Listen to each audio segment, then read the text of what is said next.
तो चर्चा में मेरे साथ है अभी एचओडी विनोबा भावे के रिजवान सर।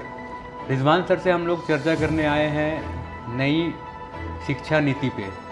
अभी जो नई शिक्षा नीति लागू हुई है, जिस पे चर्चा चल रही है और बहुत लोग इसके बारे में नहीं जानते हैं, इस पे हम लोग डिस्कस करेंगे। क्योंकि Rizwan sir Vinoba Bhave university PG department में पढ़ाते हैं और वहाँ के एचओडी है।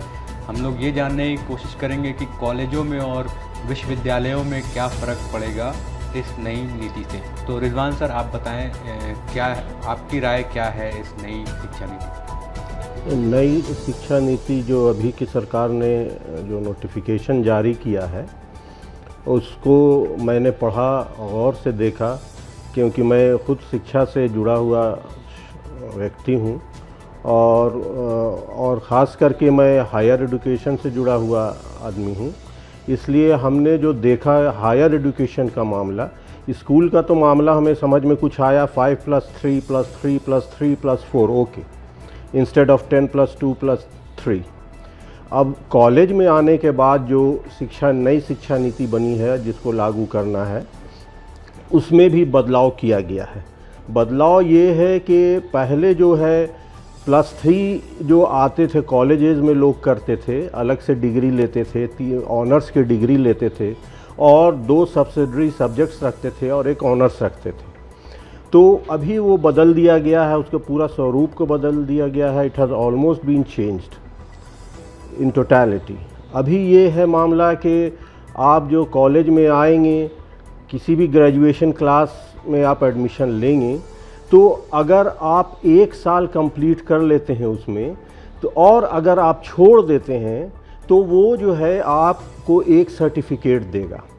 दूसरे साल में भी आप अगर उस कोर्स को कंप्लीट करते हैं तो वो एक डिप्लोमा देगा।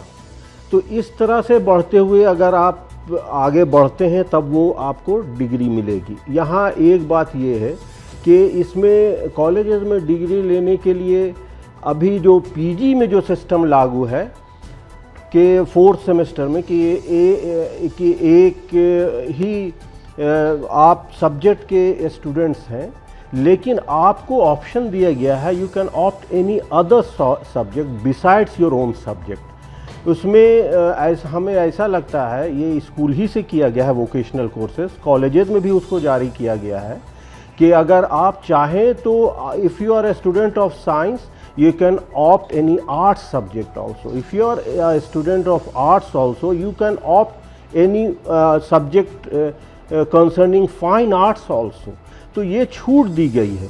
और अगर आप ड्रॉप आउट करते हैं, अगर सर्टिफिकेट डिग्री 1 साल बीए में या बीएससी में अगर आप ड्रॉप करते हैं, तो उसके बाद फिर आप एडमिशन लेने के लायक हैं और उसमें आपको कोई ऐसा नहीं कि एडमिशन लेने से रोकेगा। तो ये इस तरह का चेंजेस लाया गया है। दूसरी बात जो हमें समझ में आई वो कि let us move to more higher education. तो वो जो हमने देखा, जो पीजी जो करना है, पीजी करने के लिए आपको 2 तरह का कोर्स है। एक 2 साल का कोर्स है और एक 1 साल का कोर्स है। तो अगर कॉलेज से आप कॉलेज में अगर 4 साल का आप कोर्स करके आए हैं तो वो 1 साल का कोर्स आपको उस सब्जेक्ट में एमए में आप करें। 2 तरह का कोर्सेज होगा एमए में, एक 2 साल का course and 1 will be of 1 year course. तो वो आप 1 साल में उस कोर्स को कंप्लीट कर सकते हैं। अगर और जो है वो राइट फ्रॉम ग्रेजुएशन ऑनवर्ड्स जो है आपको वो पीएचडी की तरफ ले जाया जा रहा है कि आप जिस सब्जेक्ट में करना चाहते हैं पीएचडी आगे चल करके, उसमें आप वो सब्जेक्ट अगर आप ले लेते हैं तो वो जो है 4 साल का कोर्स करके अगर आप पीजी में आते हैं तो वो आप उसी सब्जेक्ट में पीजी करके आपको पूरा मास्टर्स डिग्री मिल जाएगी और उसके बाद you will be eligible for PhD. अब यहाँ एक मामला और जो हमें समझ में आ रहा है कि एक था it is simply a coincidence कि हम लोगों ने इंग्लिश डिपार्टमेंट वीबीयू से एक प्रपोज़ल भेज रखा था एमफिल कोर्स शुरू करने का।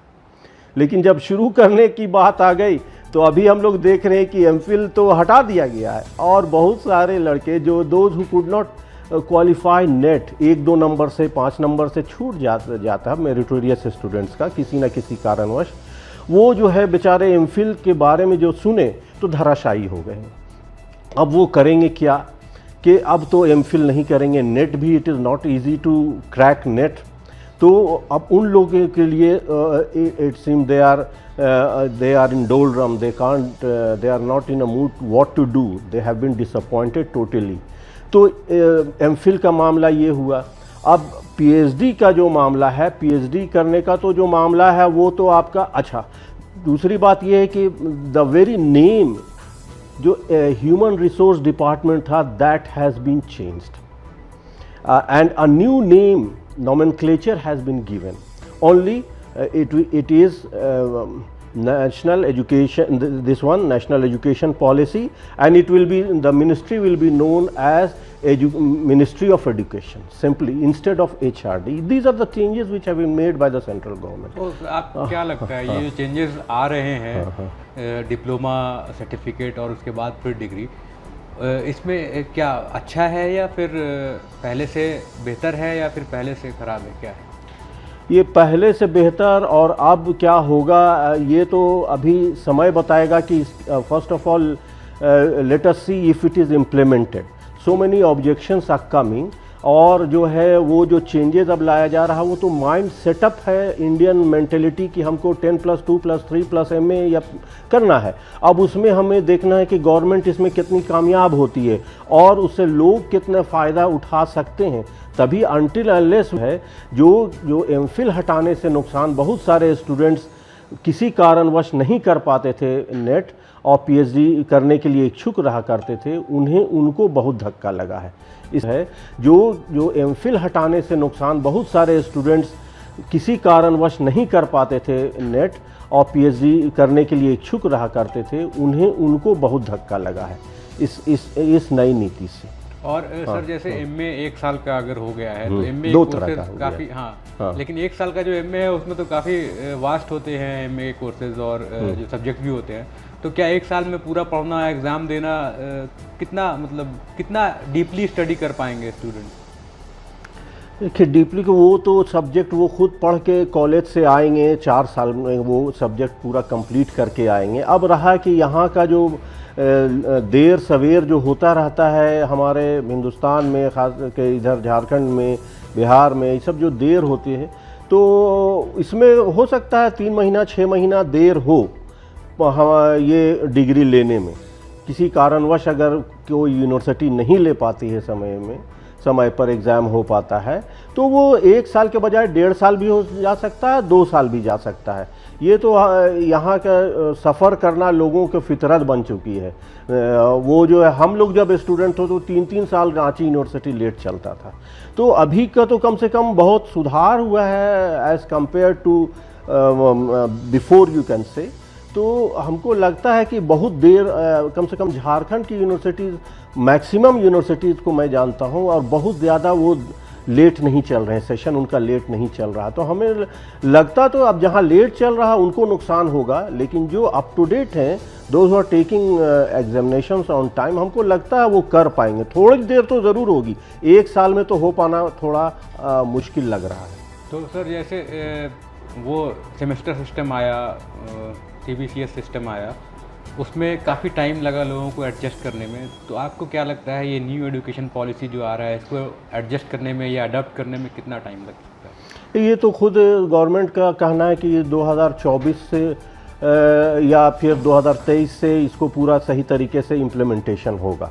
तो अब उसके प्रैक्टिकल वे में कब से ये हो सकेगा, at present it is very difficult to predict. ये तो मुश्किल है, लेकिन इसमें 2-3 बातें हमें, because I belong to English department, और हमें एक चीज़ जो खटक रहा न्यू एजुकेशन पॉलिसी में वो ये है कि राइट फ्रॉम स्कूल ऑनवर्ड्स जो मीडियम ऑफ इंस्ट्रक्शन जो इन लोगों ने कह दिया है कि लोकल और वर्नैकुलर लैंग्वेज, वो तो आगे चल के हमें ऐसा लगता है कि जो हमारे यूनिवर्सिटीज़ में लड़के आएंगे या लड़कियां आएंगी, स्टूडेंट्स दो will come to the university, I think their base as far as English is concerned, it will be weak as compared today.